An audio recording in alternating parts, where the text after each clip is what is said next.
On Flickering Dreams this week, I'm still on my holidays, but the team will be reviewing the latest Transformers movie and Chevalier, out in cinemas at the moment. We'll also be looking at 2 streaming films, Simulant on Sky and Flamin Hot on Disney. And the team will be picking their favourite films from this week's featured director, who is Quentin Tarantino. This is Flickering Dreams.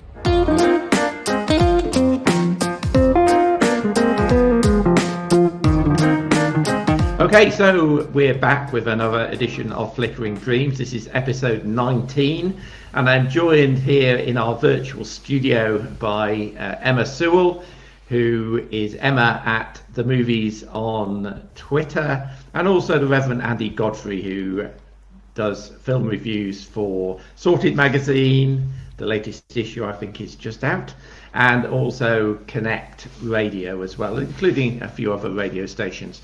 And I'm Bob Mann, and I write for the One Man's Movies blog site, and I'm also on BBC Radio Solent doing occasional film reviews for them. We're also going to be joined, but virtually, by Scott Forbes, who can't be with us this evening, but has recorded his thoughts on a couple of the films we're looking at. So we're going to start here with a film which I haven't seen, because as I said, I'm still on my holidays in Portugal, and this is Transformers Rise of the Beasts. Emma, do you want to introduce that to us? Sure. I'm going to go with the classic robots, find some more robots, and fight some robots on Earth. Here's a clip. Okay. Sums up the whole bloody film, really, doesn't it? For centuries, our kind has stayed hidden on Earth. But darkness has found us again. Prime. This is about the fate of all living things. Unicron is coming. I have to say, Scott Forbes is not overly enthusiastic about this film, but what did you make of it, Emma? Ooh. When you take it as being a Transformers film, I enjoyed it. Like, I wasn't expecting anything serious, and that's exactly what I got. It's not breaking any new ground as far as this sort of film goes, but I really enjoyed the 2 human characters, and I thought they played off really well against each other. So I had a really good time. And I liked the new robots that we got in it. I thought it was, like, I don't know much about it sort of outside of the cinematic world, but I quite enjoyed the animal type robots. Yeah, I just thought it made a good change. Have they not been in the previous Transformers films, the animal things, or? I don't think so. I will admit it's been a long time since I watched another Transformers film, but I don't remember anything like it. I have to admit, I have never seen a Transformers film, not one. I have not seen one of them. No. So this was not high on my list to see, and to be honest, given my backlog of good films that have come out since going on holiday, I think I will probably not go and see this one. So, Andy, you've seen Transformers as well. What did you make of it? It's crashy, it's bangy, it's loud, it's too long. I didn't have as much fun as Emma did. I thought the human characters were great. What I did like was that there was none of the leering long camera look at the female characters that you used to get with the Michael Bay Transformer films. I certainly won't be going back to see it again. Okay, let's find out now what Scott Forbes made of Transformers. I'm just going to come out and say it. This would have been a better movie if there were no Transformers in it. I actually quite liked the human stories that were going on in this film. The Anthony Ramos character, who was struggling to get a job because of reasons from his past, was quite interesting. The fact that he needed a job because his little brother required healthcare, which they could not afford. I thought that could have been quite an interesting story about the American healthcare system, or lack thereof. The Dominic Fishback character, I found her to be a really smart and enthusiastic character who was ambitious in her work but underappreciated. When the two of them come together, I thought they made a great pairing. Perhaps Fishback didn't quite get as much to do as I would have liked, but I thought the performances of both were really pretty good. As for the whole Transformers stuff itself, the whole plot is ridiculous. It's almost no point in going into it. The whole thing about one guy who wants a space monster thing that wants to eat planets, and there's the Transformers that we know from the previous movies mixed with some Transformers that take form of animals, and they all basically fight to get or save this MacGuffin from being in the wrong hands. Just a farcical, just waste of time, all that stuff. The Transformers actually have an amazing voice cast. If you look on IMDb, there are so many names in this, it's ridiculous. But it's just utter rubbish. There was some half-decent action scenes, I'll give it that, at least compared to some of the previous films in this franchise. The problem with this for me is that it's not Bumblebee. We had all those Michael Bay Transformer films, which were pretty rubbish, and then Bumblebee came along, and it was amazing. It was an absolutely fantastic film, loved it. I thought, fine, this franchise is going in a good direction now. And then this comes along, and it's like, nope. It's like back to the old stuff. Just pointless, crashy, smashy robots hitting each other. No, as I said, this Transformers movie would have been a better movie if it didn't have Transformers in it. So I'm going to give this one a generous high 5. So there we are, and Scott has given the Transformers movie a generous 5 out of 10. Emma, what would you rate it as? Oh, see, I'm wavering. I think it's going to be a 7. Now, yeah, you see, I saw your Facebook tweet or whatever when you came out and said, I had a fantastic time. I thought you were going to go for a higher score, but it's very close to an 8 because I really had fun. But I mean, like I said, I came out, I got in my car, and it was just a car. So that kind of ruined it. You can't have everything, can you? Yeah. No. Yeah. Okay. Andy, what did you give it out of 10? Transformers, I gave it 4. I honestly, I can't bring myself to go higher than that. As hard as I try. So that's 7, and 4, 11, and 5 is 16. Divided by 3 is 5.33. That's the Flickering Dreams score. That definitely makes it a big old mechanised for Transformers Rise of the Beasts. Okay. We're on to our next film, which is Chevalier, and this is one which Andy and Scott have seen. Emma and I have not seen it yet. Andy, do you want to cue it up for us? Yeah, sure. It's music, opera, misdeeds, mistrust and racism in the court of Marie-Antoinette. Here's a sample. Welcome to Paris, Joseph. Monsieur, I fear this will not be a kind place to such a boy. The boy has talent, but one in particular that is exceptional. Very well.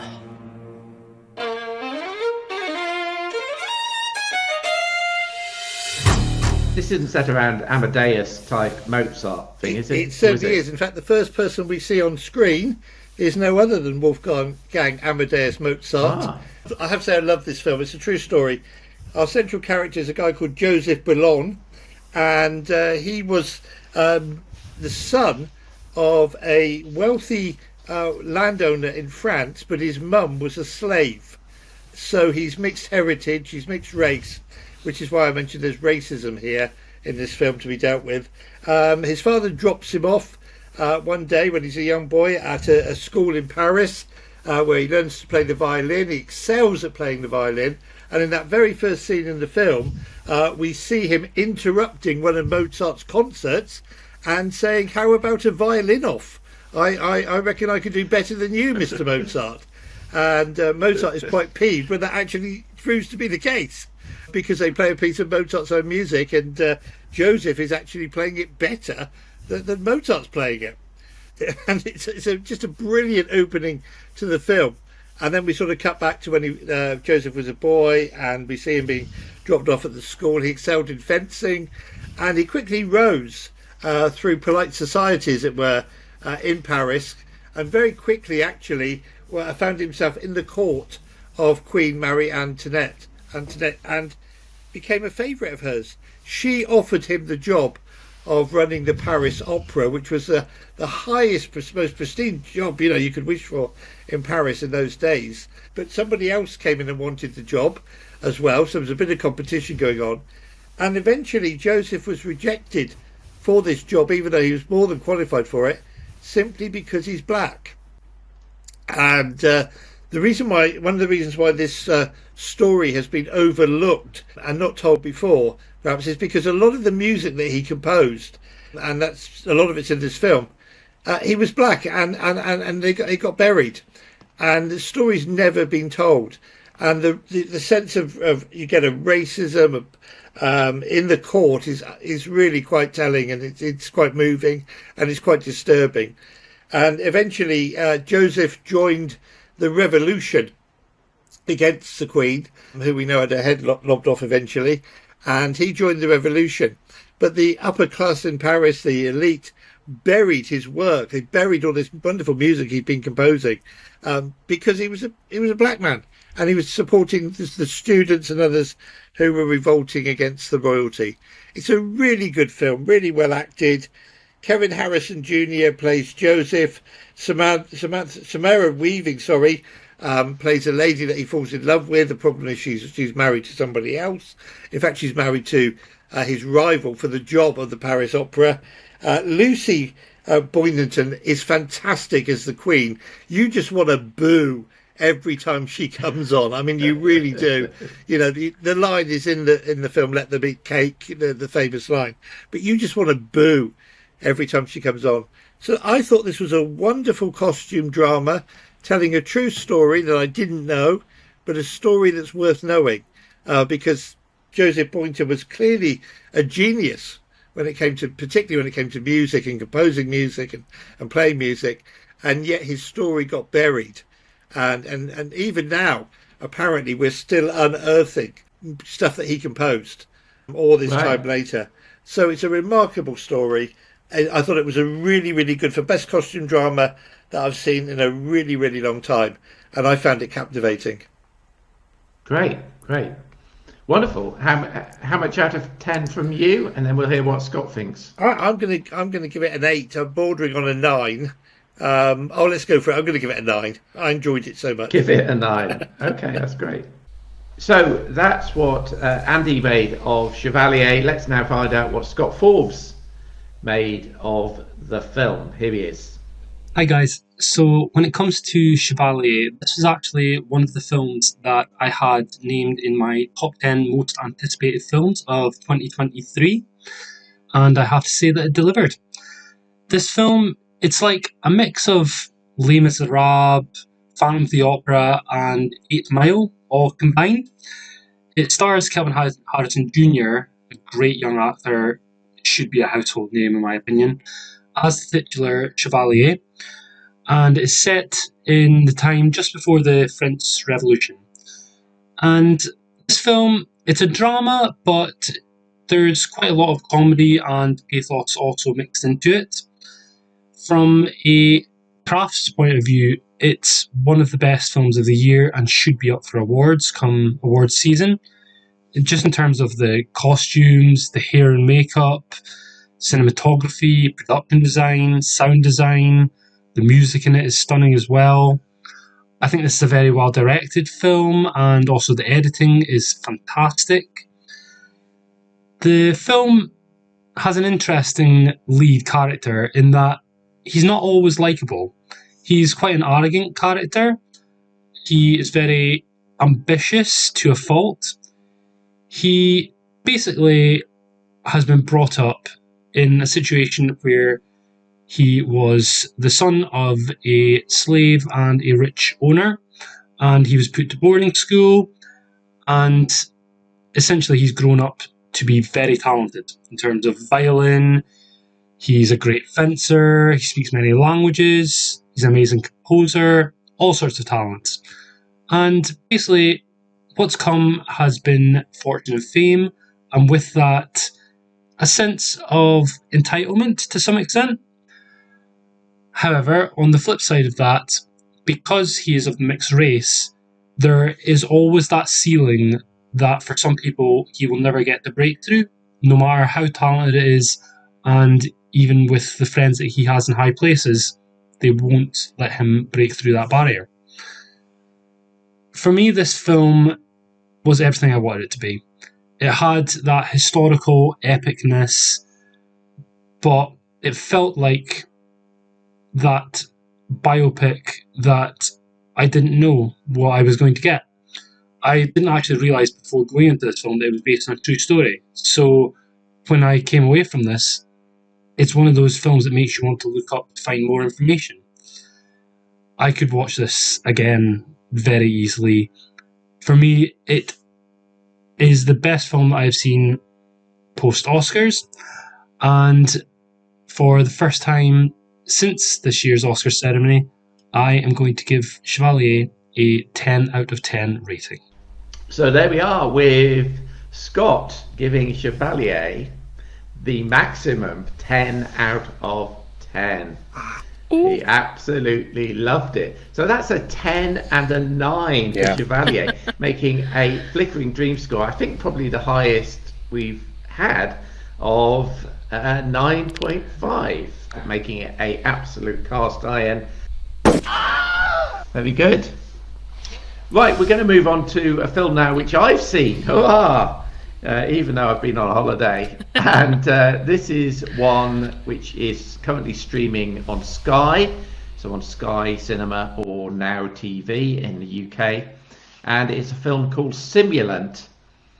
And in Simulant, we've got, it's the near future, we've got a guy called Evan, played by Robbie Amell, and Faye, played by Jordana Brewster. And they're very happily married. But Evan is troubled by recurring dreams of a car accident that he was in with Faye and their android housekeeper. Evan gets to understand more about the capabilities of the new 7th generation simulants when he runs into a guy called Kessler Sam Worthington, who is a cop looking to control rogue simulants. Sound familiar? Here's a clip. So what happened here? The sim has been hacked. Somebody altered the precepts designed to protect us. Who did this to you?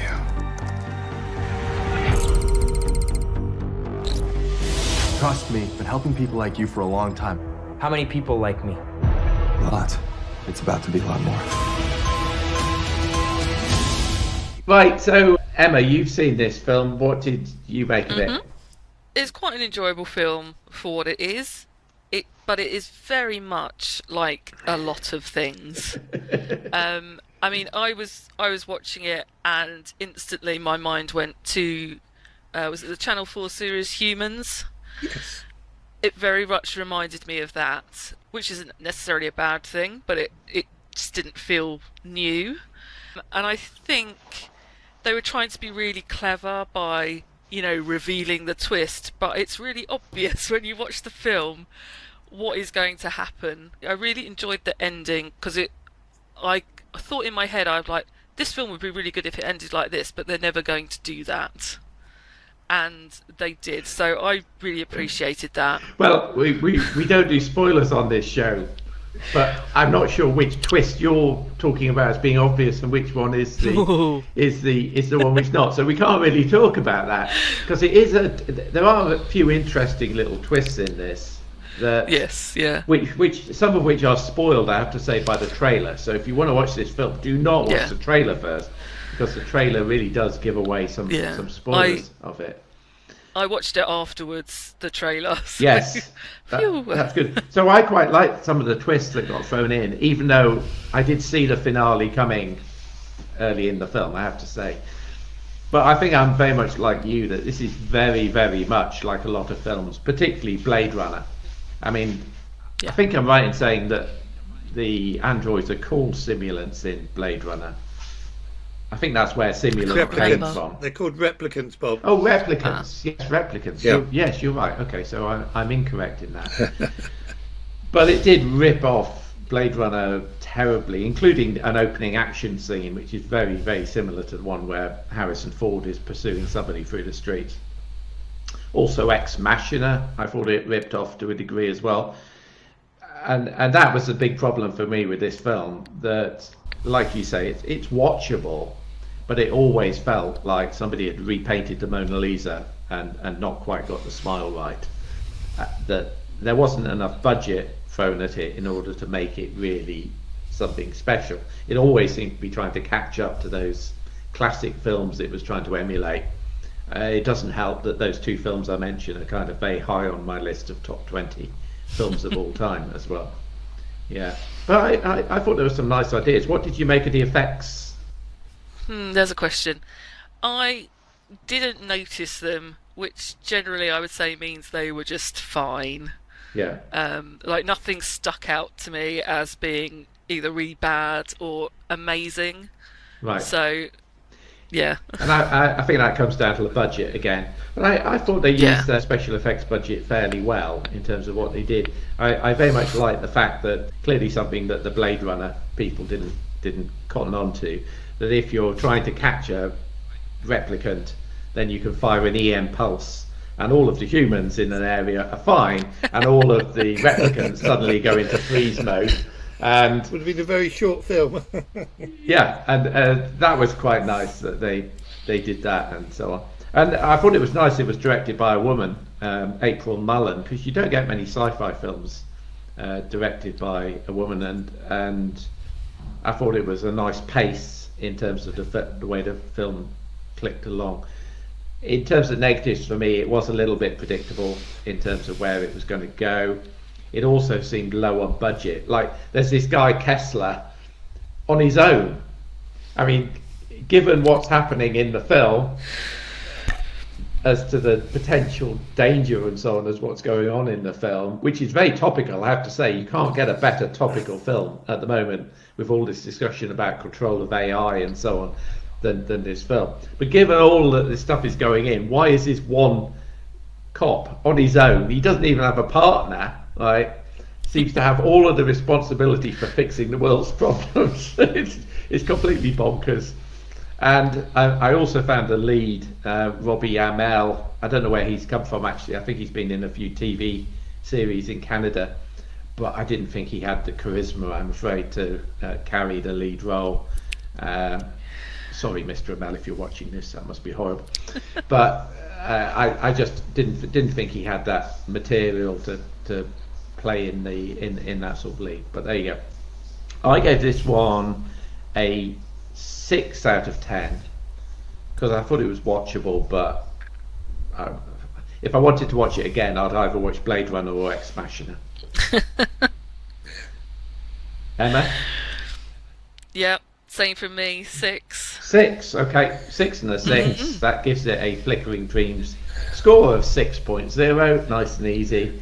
And unfortunately, that makes it a marginal on our books. Okay. So the last film we're going to be looking at, we're in a relatively shorter podcast today, is one on Disney, which I've kept getting the name wrong every time I say it. But this is Flamin Hot. Emma, you've seen this one. We haven't. Yeah. I'm going to read you the IMDb synopsis and then I'm going to explain something. This is the inspiring true story of Richard Montanez, who as a Frito-Lay janitor disrupted the food industry by channeling his Mexican heritage to turn Flaming Hot Cheetos from a snack into an iconic global pop culture phenomenon. Here's a clip. The guy started at the very bottom. I know I don't look it, but I got a PhD. I'm poor, hungry, and determined, sir. Okay, I can see you're gonna be a weird one. What's happening? Layoffs, son. Lots of them. Frito-Lay isn't getting enough orders to keep the factory open. Ow, wow, wow, wow, wow. What is it? It burns. Must stop eating it? No, I like it. It works good. I think there you introduced that as global phenomenon, Frito-Lay red hot chips. this is a bit like A Beautiful Day in the Neighborhood, and a bit like Are You There, God, It's Me, Margaret. One of those things which, and The Machine that we talked about last week. So it's one of those kind of American cultural things which you bring across here to the UK, and everybody says, "What? Had you heard of them before?" The ones, Flaming Hot Cheetos. Yes. Yes. Yeah. You have. Oh well, look, it's me. Yeah. It's me. I'm wrong. You may have been living under a rock, Bob. Clearly, I have. Even I've heard of them. Well, I stand corrected. So the thing I want to explain is that I found this really interesting, and I thought, you know what, I'm going to go onto Google, like you do. It seems like it is a glorified story, and that it's not what happened. So, surprise! A film has slightly changed what the story was. Nevertheless, if you think of it as a fictionalized story, it's just really heartwarming. Because obviously it's set, years ago, and they're struggling and they're going through lots of redundancies, and the factory is getting smaller and smaller, and Richard is really interested in what's going on. He likes engineering, and he's very engaged, and so he's basically trying to think of ways to keep the factory going and what they can do, and he has inspiration from his local culture. There's a beautiful montage of them testing flavors at home. Richard and his wife have got 2 sons, and they're using the youngest one as the official taste tester, what he says goes. And there are just lots of really heartwarming bits in it, and honestly, I probably wouldn't have chosen to watch this, but I had one of those moments where I'm just flicking through and I had no idea what I wanted to watch, and it popped up and I was like, you know what, why not? It's new, I'll watch it. And I'm really glad I did. It was really entertaining. Yeah, I must admit, this one had passed me by, and based on the fact I knew you were talking about that in this podcast, I went and watched the trailer. I didn't have time to watch the film, but the trailer made me want to actually watch it. I thought it looked a really fun, entertaining, based on a true story type of film. Yeah. And yeah, that's good. There's one bit in it as well that actually gave me goosebumps, and I was so surprised that it got to me like that. I don't understand how this sort of film could do that, but it's really good. Good. Okay. Well, that sounds entertaining. Marks out of 10 from you? So, if we ignore the fact that it's an embellished story, I'm going to give it an 8, because I really did enjoy it. Great. Yeah. Okay. Look, I mean, there's room in the agenda for a kind of decent Disney film that you can watch. It's a family film. This is a PG rated or 12 rated film, I guess. You know what, I can't remember, but there wasn't anything particularly offensive in it. So it's a family. Yeah. It's a family film. Okay, that's good. All right, so that gives us a Flickering Dreams score for Flamin Hot of 8 out of 10, just based off Emma's review, and that makes it a Flamin Hot. So that's the end of our reviews. We are going to turn to some AOB now and do the next in our series of favourite films from particular directors. And today what we've picked is the great Quentin Tarantino. And as always, there's been a bit of a tussle amongst us, I think, for who's going to get what. Andy, let's start with your choice for Quentin Tarantino film. Yeah, well, I went for the obvious. I went for Pulp Fiction. This is a moral test of oneself. I do believe Marcellus, my husband, your boss, told you to take me out and do whatever I wanted. I love you so much, can't count on whether or not you can maintain loyalty. The 3 things I love about this film. Firstly, the soundtrack. The soundtrack CD is one of my most played CDs. Absolutely love this. Every song on there is a hit. Secondly, I love the structure of the film. You have no idea when you're watching that opening scene that two characters we're about to meet are in that cafe. I'm trying not to give spoilers. I don't imagine there's not many people listening to this who haven't seen Pulp Fiction. I think you'll be safe. Yeah, I think we're pretty safe. You have no idea that those two characters are in that cafe right at the beginning. So I love the structure. And then I watched it again this week, and the third thing is with the scenes where Quentin Tarantino himself plays a role. It's almost like he's directing while he's acting. There's a scene where Samuel L. Jackson and John Travolta have to strip themselves of bloodied clothing.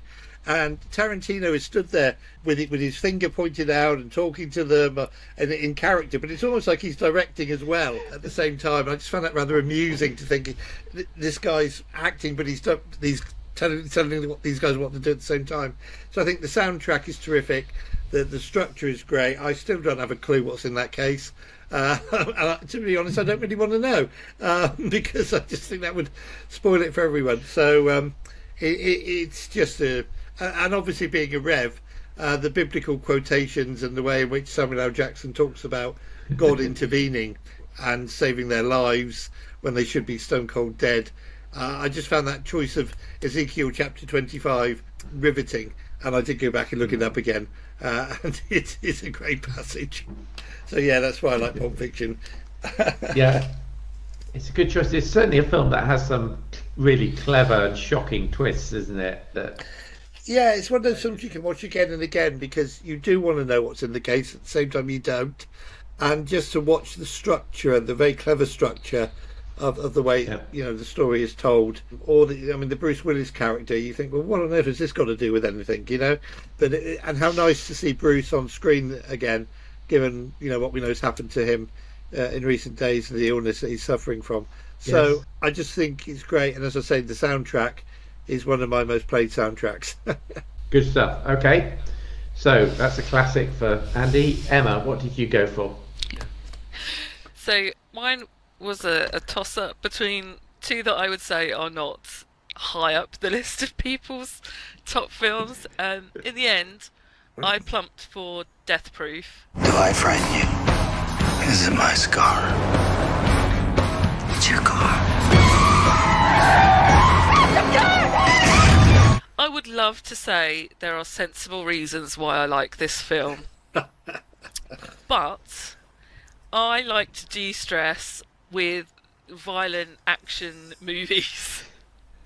And I mean, that's what it says on the tin. It's exactly what it does. I think Kurt Russell as Stuntman Mike is just hilarious, and you can't go wrong with a bunch of women getting revenge. It's right up my street.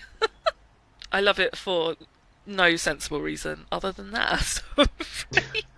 Okay, you're welcome. If Scott Forbes could have G.I. Jane last week, then you can have Death Proof. Yeah. Oh yeah, fantastic. Yeah. Okay.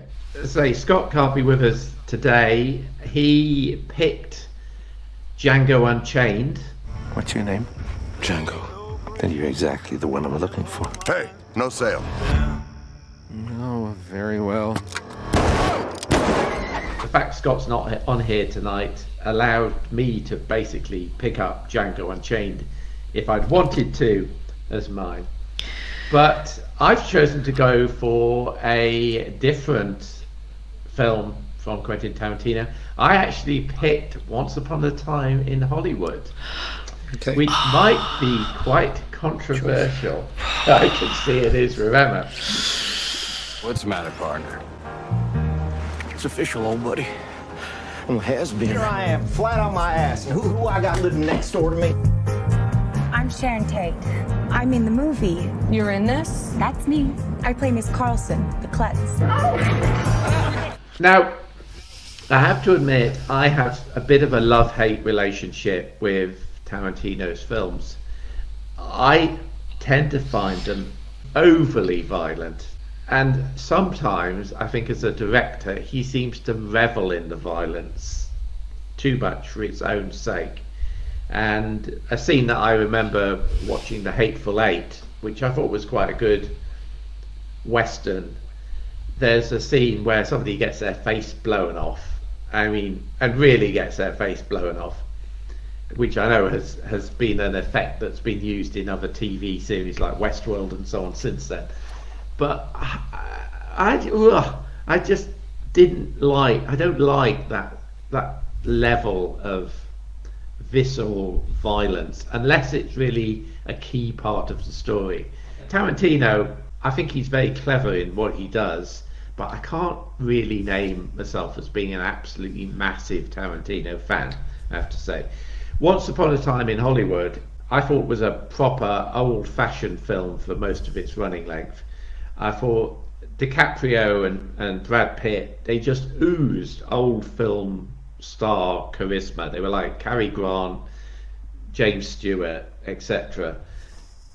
And as the respective aging actor losing his confidence and the stuntman who's kind of his emotional prop, I think that was a really lovely dynamic in the film. And I also loved the supporting cast. I thought Margot Robbie as Sharon Tate, she's got very, very few lines in the film, but it's a really memorable acting performance that she gives. That scene where she's watching herself in the Matt Helm film, what was it, The Wrecking Crew, where she's on the screen playing the klutz and she's watching herself in the cinema, listening to the audience. I thought it was a beautiful scene. Yeah, it is. Al Pacino's great in it. Damian Lewis, I think, gives just a pitch perfect impersonation of Steve McQueen in that film. And there's a minor role playing a hippie who's underage and not even a bit of a slut, a lot of a slut. Margaret Qualley, I thought, was really impressive in that film.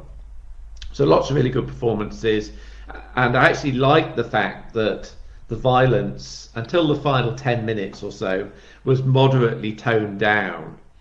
And even when the violence came, because I was kind of thinking, seeing Sharon Tate there pregnant, thinking this is going to end horribly, given the history that you know about with Sharon Tate. And in the end, it went in a strange direction, which I won't spoil for anyone who hasn't seen it. But the violence was more cartoonish than Tarantino has had a tendency to do. And the illustrious Mrs. Movie Man, who went to the cinema to see this with me, I was thinking, ooh, Tarantino film, this is not going to be her cup of tea. But even she found it quite a decent film in that sense. So I like the fact that it was a little bit more Tarantino, slightly more controlled for most of that film. On the downside, I think it's a bit baggy and overlong, and it needs some serious cutting down and pruning, particularly of the driving scenes. There's like minutes of people driving along, not doing anything. I thought, why? What are you doing with this? But for me, as a recreation, I'm a sucker for these recreations of Hollywood type films. And as a recreation of Hollywood in the 60s, it had the cinematography of by Robert Richardson, who's the regular kind of Tarantino cinematography. I thought it was just superb. So I know it's not necessarily a perfect choice that a lot of people will go with, but Tarantino, Once Upon a Time, ... in Hollywood. That's my choice for the film. Complete silence, shock and awe. No, it's a good choice. It's a good choice. Okay, good. It's a choice. It's a choice. It's a choice. I quite like it as well. Yeah.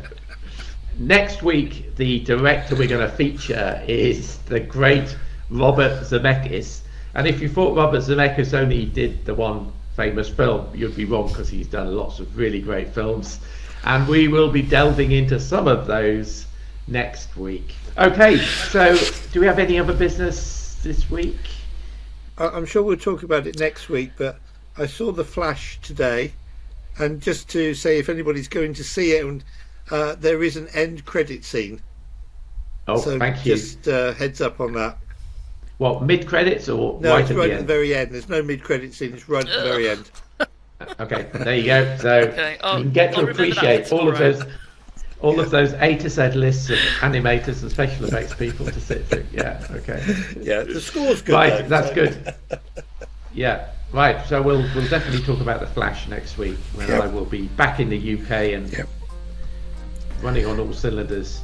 Okay.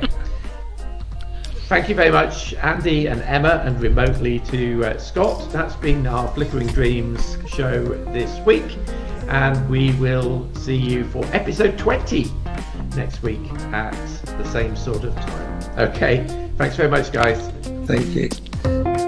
Thank you so much for listening or watching Flickering Dreams. You can find the video version on YouTube and the audio version on all major podcast platforms. And don't forget to subscribe so you can get each of the weekly episodes as they are released.